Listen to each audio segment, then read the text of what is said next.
안녕하세요. 김거희TV입니다. 최근에 좌파계 대표 논객이었던 진중권 전 교수가 이제는 전 교수가 됐어요. 원래 교수였는데, 동양대 교수였는데 얼마 전에 사직서를 냈습니다. 내가 돈이 없지 가오가 없냐 이런 얘기를 하면서 사직서를 냈어요. 최근에 진중권이 하고 있는 행동들을 보면 참 저는 제 개인적으로 저와 많이 닮았다 이렇게 생각을 하고 있습니다. 솔직히 같은 진영을 공격하는 것은 훨씬 큰 용기가 필요해요. 그리고 나 자신이 괜찮고 깨끗해야 돼요. 그러지 않으면 같은 진영을 공격하기엔 더욱더 어렵습니다. 그런데 진중권 교수는 그래도 저는 좌파들 중에서는 기본적으로 시장경제와 자유민주주의에 대한 이해가 잘 없는 사람들이 좌파를 해요. 시장경제에 대해서 제대로 이해를 했다고 하면은 좌파가 될 수 없습니다. 그래서 시장경제에 대한 공부는 좀 부족하지만 그래도 최소한의 양심은 있는 좌파다. 저는 진중권을 그렇게 보고 있습니다. 그런데 약간 저와 닮은 부분은 저도 좌파도 비판을 하지만 같은 진영이라고 하는 우파들도 우파들이 못할 때도 전 그것을 명명백백히 지적을 합니다. 그런데 좌파 교수였던 좌파 논객이었던 진중권 교수도 지금 좌파 진영을 향해서 맹렬한 비판을 쏟아내고 있습니다. 비난이 아니죠. 비판이죠. 합리적인 비판을 하고 있습니다. 최근에 특히 유시민 노무현 재단 이사장을 향해서 음모론을 생산, 판매하고 있다. 이런 비판을 계속해서 쏟아내고 있습니다. 유시민의 알릴레오를 언급하면서 우리 사회에는 음모론을 생산해 판매하는 대기업 둘이 있다.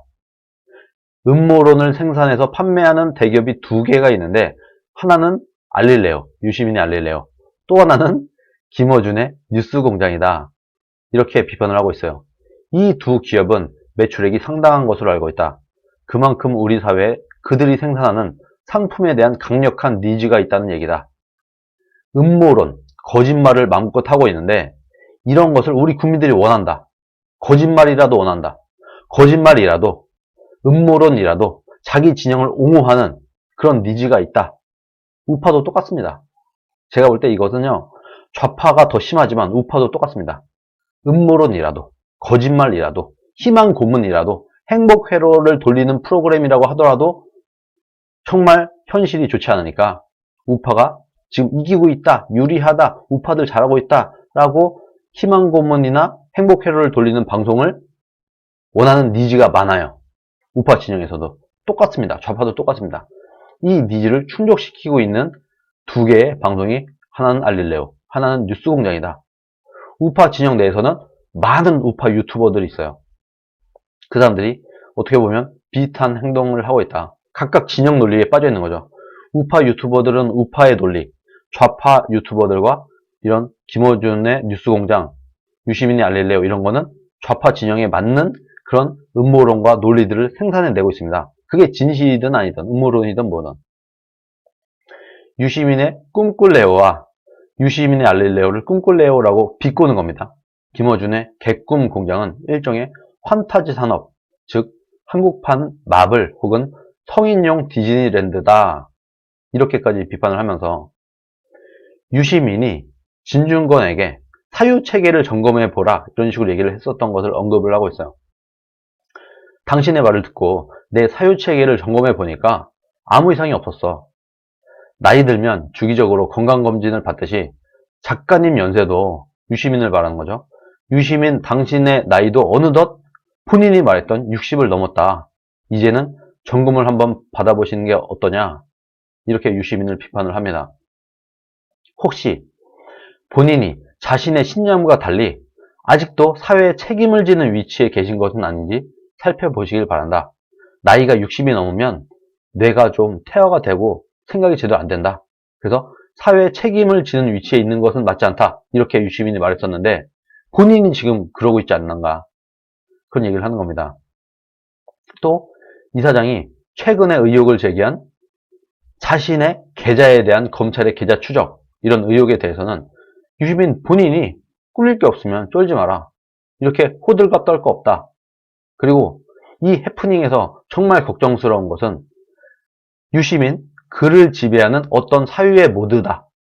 이번 사건이 보여주듯이 유시민은 사안에 대해서 냉정하게 객관적이고 합리적인 판단을 하는 대신에 몇 가지 사실을 엉성하게 엮어서 왕성한 상상력으로, 작가니까 상상력이 좋죠.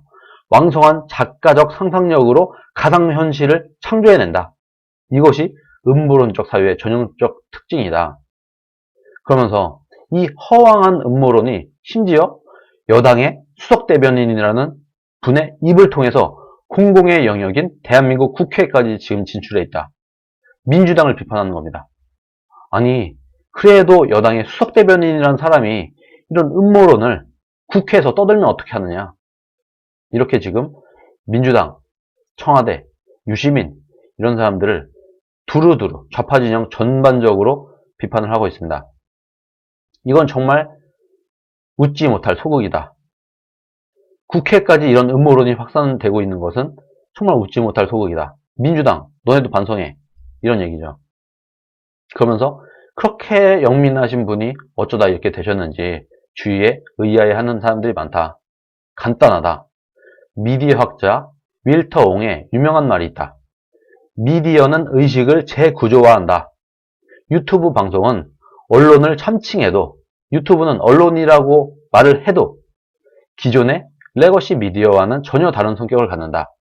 언론에 부여되는 객관성, 공정성, 윤리성의 의무에서 자유롭다. 유튜브는 이런 매체에 익숙한 대중을 위해 그런 매체에 특화된 콘텐츠만 만들다 보면 점차 사유 자체가 그 매체의 특성에 맞추어서 논리와 윤리의 영역을 떠나게 되는 것이다.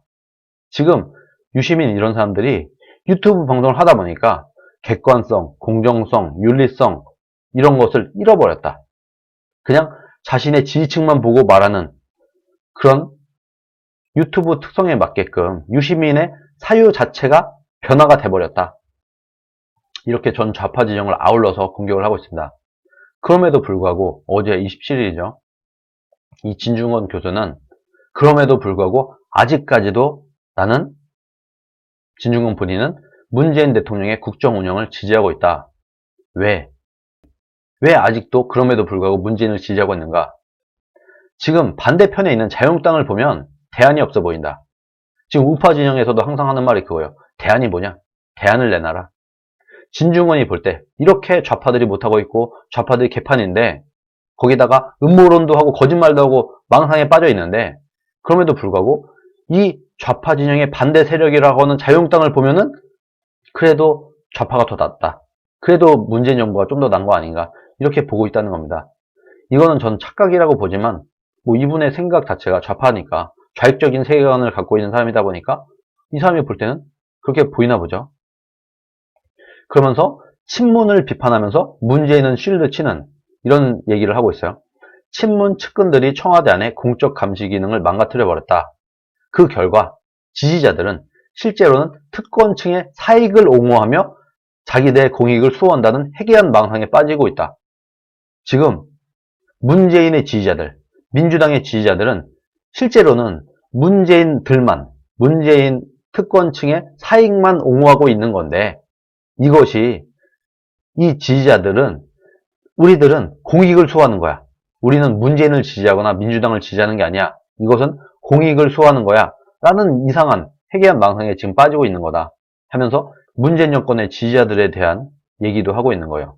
문재인 정권의 지지자들은 공익을 수호한다고 생각하지만 실제로는 그 특권층만 옹호하는 거야. 특권층의 사익만 옹호하는 거야. 우파 진영에도 비슷한 일들이 있죠. 본인들은 대한민국을 위한다, 나라를 위한다 라고 주장을 하지만 실제로는 지금 자유한국당의 핵심 특정 계파의 이익만을 옹호하고 있는 걸 수도 있다. 그러면서 친문 세력을 계속 비판을 하고 있습니다. 대통령 주변 감시는 청와대 민정수석실의 업무인데 친문 측근들이 청와대 안에 공적 감시 기능을 망가뜨렸다. 친문 패거리 사이의 끈끈한 우정 덕분에 이 짓을 한 사람은 처벌은커녕 영전했다. 오히려 더 높은 직으로 간다. 그는 또 일부 부패 측근들은 위기에서 벗어나려고 프레임을 짠다. 사회의 공익을 해치는 이 특권 세력들의 사익을 그들은 검찰개혁의 대의로 프로그래밍을 해서 지지자들의 머릿속에 세뇌를 시키고 있다. 잘 들어보세요. 공수처를 비판하는 겁니다. 지금 진중권도. 문재인 측근들의 위기를 벗어나기 위해서 프레임을 짜고 이 프레임을 지지자들의 머릿속에 세뇌를 시키고 있는데 이 사익을 위한 특권 세력들의 옹호를 검찰개혁이라고 이름을 붙이고 있는 거다 지금. 이 내용은 공수처입니다. 공수처를 말하는 거예요. 이어서 문 대통령은 후보 시절 박근혜 대통령을 향해서 주변 사람들의 말을 믿지 말라 하고 충고했다. 그 말 그대로 지금 문재인 대통령도 주변 사람들 중에서 누가 충신이고 누가 간신인지를 잘 구별해야 된다. 시민들도 자기들이 진정으로 개혁을 원한다면 자기들이 열심히 옹호하는 그것이 과연 국익을 위하는 건지 대통령을 위한 공익인지 아니면 대통령 권력에 기생하는 일부 친문 측근의 사익인지 되돌아볼 필요가 있다. 지금 좌파 진영의 지지자들도 반성을 해라. 당신들이 원하는 그것이 대한민국을 위하는 거냐 아니면 문재인을 위하는 거냐 아니면 문재인에 빌붙어 있는 그 기생충 같은 일부 친문 측근들을 위하는 거냐. 이것을 지지자들도 구분을 해야 된다. 이런 얘기를 하고 있는 거죠. 지금 진중권이 하고 있는 이 모든 얘기들, 이것은 좌파들을 향한, 좌파 진영을 향한 분탕질입니까? 분탕질로 보십니까? 진중권이 틀린 말 한 게 있나요?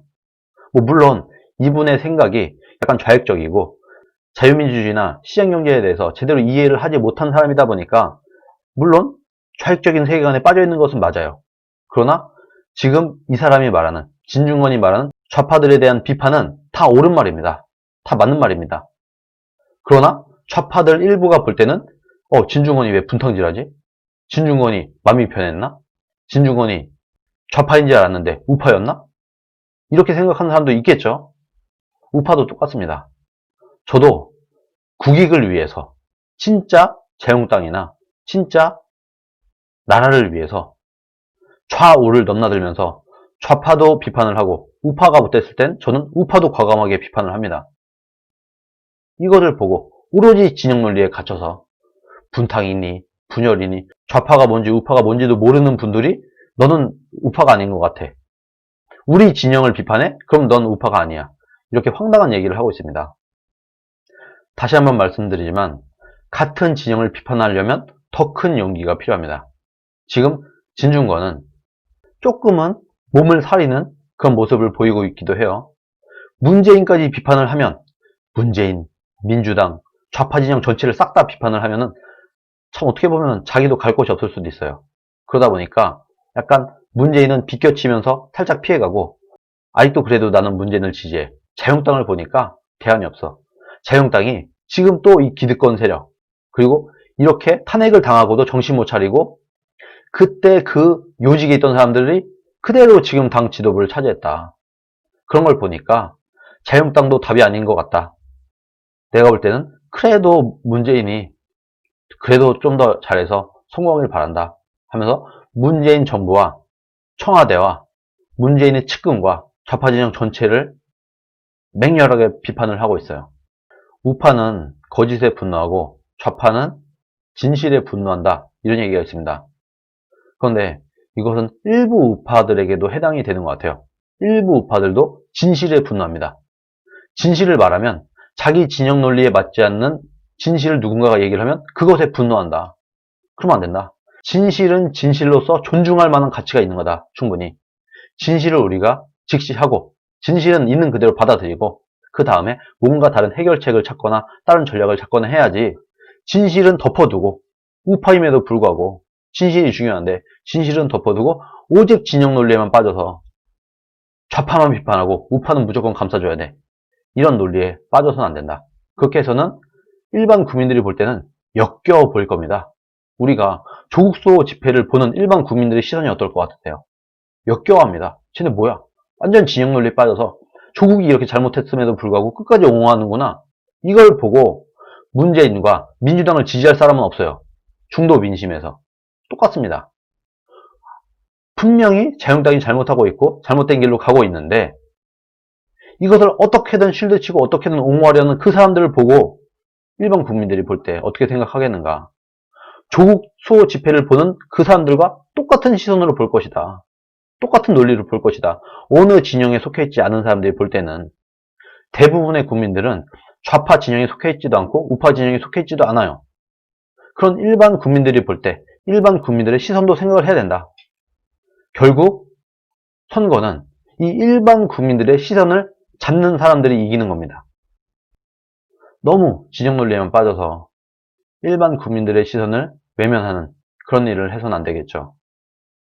최근에 진중권 교수의 행동들을 보니까 그래도 좌파 진영 안에서는 그래도 최소한의 양심은 있는 사람이다. 자기 진영이 잘못했을 때는 그래도 비판할 줄 아는 그런 사람이 좌파에도 있었구나 하는 생각이 들면서 일견으로는 약간 진영은 다르지만 야, 나와 비슷한 사람이 좌파 쪽에도 있구나. 자신의 진영이 잘못도 그래도 꾸짖을 수 있는, 비판할 수 있는 그런 사람이 좌파에도 있구나. 물론 김태섭 의원 같은 사람도 있어요. 김태섭 의원이 좌파들이 볼 때는 분탕 분열일지 모르겠지만 일반 국민들이 볼 때는 맞는 말입니다. 금태섭, 진중권, 그리고 앞으로도 더 많이 나올 거라고 보고 있습니다. 그런 정말 바른 말 하는 사람들이 진영을 넘어서 좌파든 우파든 나와서 제대로 된 국민을 보는 국민들의 시선에 맞는 얘기를 해줬으면 좋겠다. 저는 그렇게 생각을 합니다. 그런 의미에서 물론 진영은 다르지만 진중권 교수가 그래도 최소한의 양심이 있는 얘기를 하고 있으므로 저는 진중권 교수를 지금 이 시점에서는 응원을 하고 싶네요. 오늘 방송 여기까지 하겠습니다. 감사합니다.